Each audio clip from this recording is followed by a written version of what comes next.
Okay, Baruch Hashem. So, we want to help humanity in the most beautiful way to achieve everything that we were set forth to do in this world. And we have this group, this Chizuk group, which has helped design to help bring out the talents and the gifts that every single one of us have. And we invite everyone to join us in this space. And we're using a platform called Slack, which is a business platform. And the reason is because we're in the business of bringing Mashiach. And therefore, we take that very seriously. It's a very professional endeavor, and we invite everyone to join us in that space. So we should be Zeicha. We should be Zeicha to help make the world a beautiful place again. The world, that's right. Hashtag that one. To make the world a very beautiful place once again. And we want to reveal the beauty that's here. It's all here. You know, an artist, like a sculptor, essentially, the beauty's there. They're just taking off the klipa. They're just revealing what was already there. And what we want to do is just reveal the beauty that's there. In the same way that every single one of us have a soul inside of us, which is really what Yom Kippur is that we got lost, we got covered over. We got more caught up on our externals. And the entire journey of Rosh Hashanah, Yom Kippur, Sukkot is about coming back to the purity that's there. It's re-identifying with who we really are. So there's something important I wanted to speak about, which is the 5 Inuyim on Yom Kippur, the 5 things that we don't do on Yom Kippur. It's because, like we mentioned, that we have an animal soul. And those are our instincts. And then we have a godly essence, which is really who we are. And throughout the year, I get lost in my animalistic tendencies. And we said the journey of Yom Kippur is the refining until the point where the essence of my soul just cracks open, my yechida, and I feel unified with all creation. That's the goal. That's the opportunity that we have available to us. The 5 things that we refrain from on Yom Kippur is exactly those very things we very easily get lost in our animal self. So let's go through them for a moment. Eating and drinking. How many times since we started speaking about 2 minutes ago have you thought, like, I'm kind of hungry? Like, I don't know, that chicken was good today. You know what I'm saying? That was actually mamish delicious. Yeah, it was delicious. Do they serve that every Tuesday? I think they do, actually. It's good stuff. Where am I going for dinner tonight? We think about food all the time. All the time. Yo, what are we doing for breakfast, boys? What's with lunch? Where are we going tonight for dinner? We're so caught up in it. And of course you have to eat. You have to live in this world. But one day out of the year, Achas B'Shana, that one special day, you remove all identity with eating and drinking. You remember that that's not the essence of who I am. The essence of who I am is a soul. My soul doesn't need to eat and drink. Up in heaven, my soul doesn't need to, sip anything. My soul is totally beyond the world of food. So on that very day, we are identifying with the essence of who we are and not getting lost in the eating and drinking. And don't worry, we come back after Yom Kippur and we start eating and drinking again. But now we do so from the soul. Let's go through number 2. Bathing, showering. So much of our identity is around just taking care of this body. Of course you have to be clean, obviously. But we go a little bit OD in the amount of focus that we place on the body consciousness. And therefore for one day, there's no bathing. Just one day, don't worry, after Yom Kippur you could take a bath. There's no mikveh, there's no nothing. For one day, You stop the identification with like all of the, I got to keep this body clean. You took a mikvah before Yom Kippur, you take a shower after Yom Kippur, there's no problem. But for one day I realized that this is not the essential me. And really building on that is the third point, which is we don't anoint. So people think like, yo, Rabbi, like I don't know when the last time like I anointed was. Like, you anoint, bro? You into anointing? You got like some oil, you got potions, you anoint? Sounds like ceremonial anointment. So it doesn't just mean anoint. It means all of like the hardcore beautification.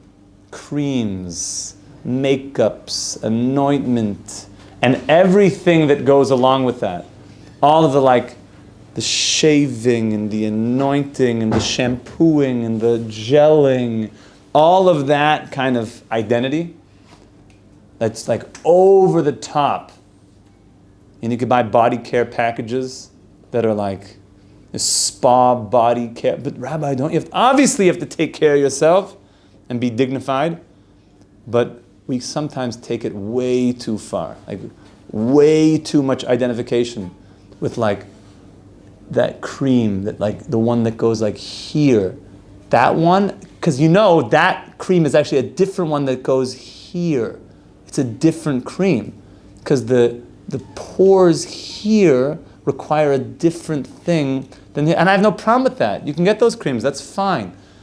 But if I become overly identified with that, and there's a different one that goes on here, and then a different one that goes on here, and then I have an elbow thing, and then I have, 4 different types of perfumes and colognes and like, and my special, there's, a cream that you put on when you're like, there's a primer cream, but the primer cream, you have to prime before you put on the other cream.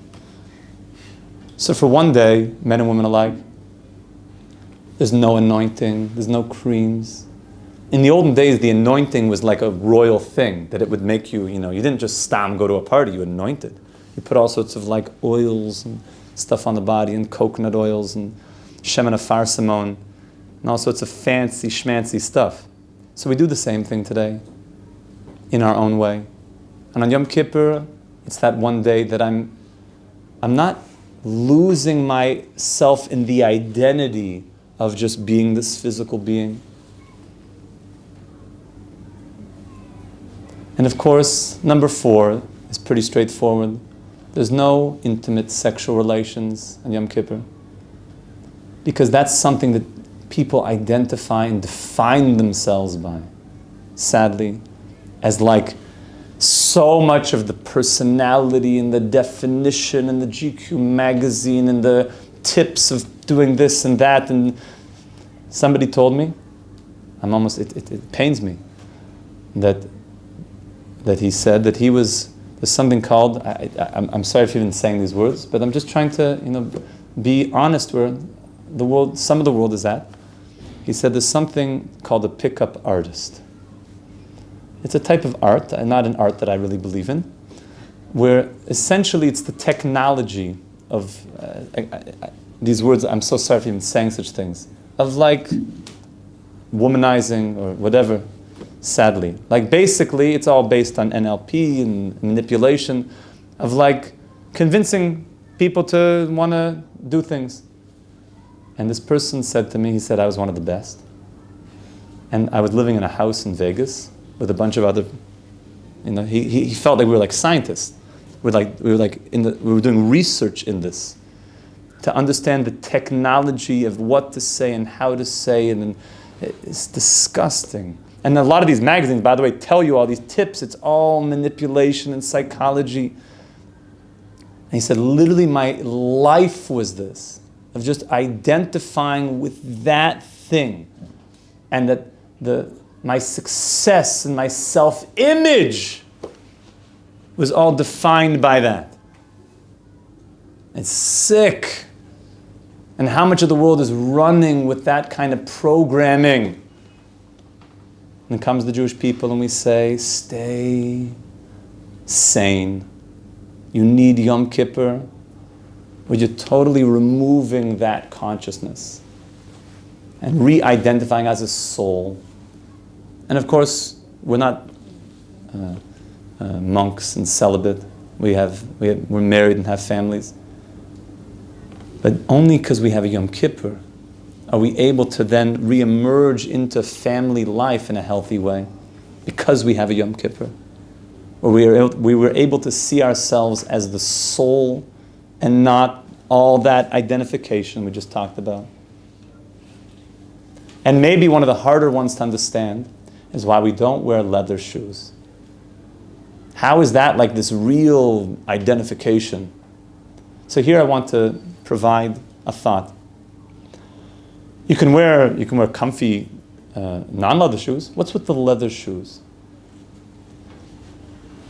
The Rambam says a very fascinating thing, that human beings are unique in that lions, tigers, and bears, oh my, are much stronger, faster, ferocious than a human being. But a human being could take a lion and put it in a zoo, can take an elephant and put it in a place where you realize that the human being, even though he's much weaker, is much less physical prowess, has something that the animal lacks, which is his das. He has the ability to use his mind in a way that he could be above the animal world. So much so that he could take a ferocious animal and he could make a shoe out of it. And he could stand on that shoe, symbolically saying that I'm above the animal kingdom.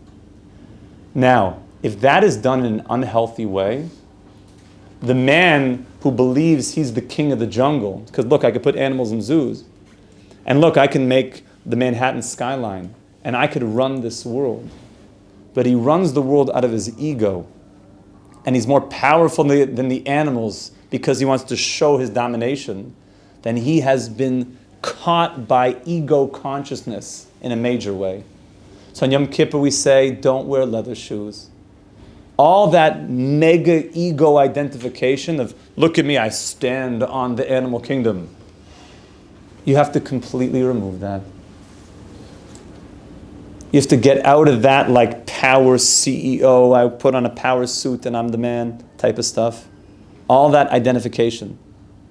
And you have to realize that Hashem put the human being in charge to be the one to uplift this world. The world is here for us to uplift to God. And therefore, you're allowed to wear a leather shoe after Yom Kippur, though. Only after you have a Yom Kippur and you absolutely identify as a soul, pardon the pun, as a neshama. You absolutely identify as the essence of an emissary of God.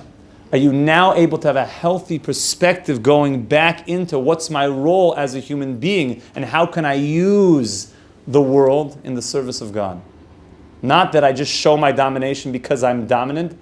It all has to be that the human being is here to help perfect and uplift the world.